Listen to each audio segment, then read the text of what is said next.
আসসালামু আলাইকুম ওয়া রাহমাতুল্লাহি ওয়া বারাকাতুহু। প্রিয় দাখিল ২৬ ব্যাচ, পরীক্ষা যেহেতু খুবই সন্নিকটে, তাই আপনাদের জন্য আত-তাদরিস অনলাইন মাদ্রাসার পক্ষ থেকে আমি আল আকায়েদ ওয়াল ফিকহ এই বিষয়ের খুবই গুরুত্বপূর্ণ কিছু সাজেশন নিয়ে উপস্থিত হয়েছি। আল আকায়েদ ওয়াল ফিকহ এই বিষয়ের ২ নম্বর অংশটা হচ্ছে ফিকহ অংশ। তো এই ফিকহ অংশ থেকে আমাদের কিন্তু তিনটা প্রশ্ন থাকবে। এই তিনটা প্রশ্ন থেকে ফিকহ অংশের ৩টি থেকে ২টির উত্তর আমাদের দিতে হবে। এখানে ফিকহ অংশ থেকে আমরা কিন্তু মোট ২০ নাম্বারের প্রশ্ন পাবো।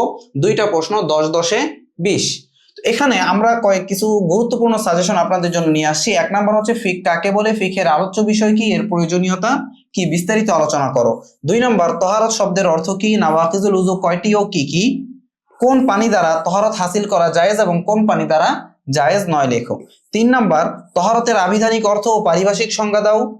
অজুর ফরজ কয়টি ও কি কি, সীমা সহ উল্লেখ করো। ৪ নাম্বার আল মাউল জারি, আল মাউদ দায়েম, আল মাউল মুস্তামাল এর সংজ্ঞা দাও এবং এগুলোর হুকুম সহ বর্ণনা করো। ৫ নম্বরে যে প্রশ্নটা আছে, তায়াম্মুমের সংজ্ঞা দাও। তায়াম্মুমের ফরজ কয়টি ও কি কি, তায়াম্মুম করা কখন ও কার জন্য জায়েজ, কোন কোন বস্তু দ্বারা তায়াম্মুম করা যায় বর্ণনা করো। ৬ নাম্বার সলাতের অর্থ কি, সলাতের শর্ত, রোকন, ওয়াক্ত বর্ণনা করো।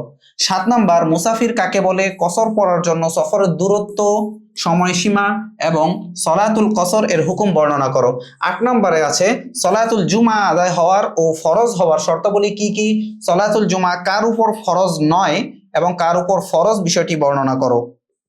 ৯ নম্বরে হজের ফরজ ও ওয়াজিবগুলো কি কি বর্ণনা করো। ১০ নম্বরে মিকাত কাকে বলে, হজ ও উমরার মিকাত সমূহের বর্ণনা দাও। এই 10টা প্রশ্ন কিন্তু আমাদের জন্য খুবই গুরুত্বপূর্ণ। এই 10টা প্রশ্ন থেকে ইনশাআল্লাহ তাআলা অবশ্যই আমাদের 2টা প্রশ্ন অবশ্যই কমন আসবে। তো আপনারা যারা আমাদের পেইড ব্যাচে ভর্তি আছেন তারা অবশ্যই আমাদের লেকচার শিটগুলোর মধ্যে এগুলোর উত্তর পেয়ে যাবেন। আসসালামু আলাইকুম।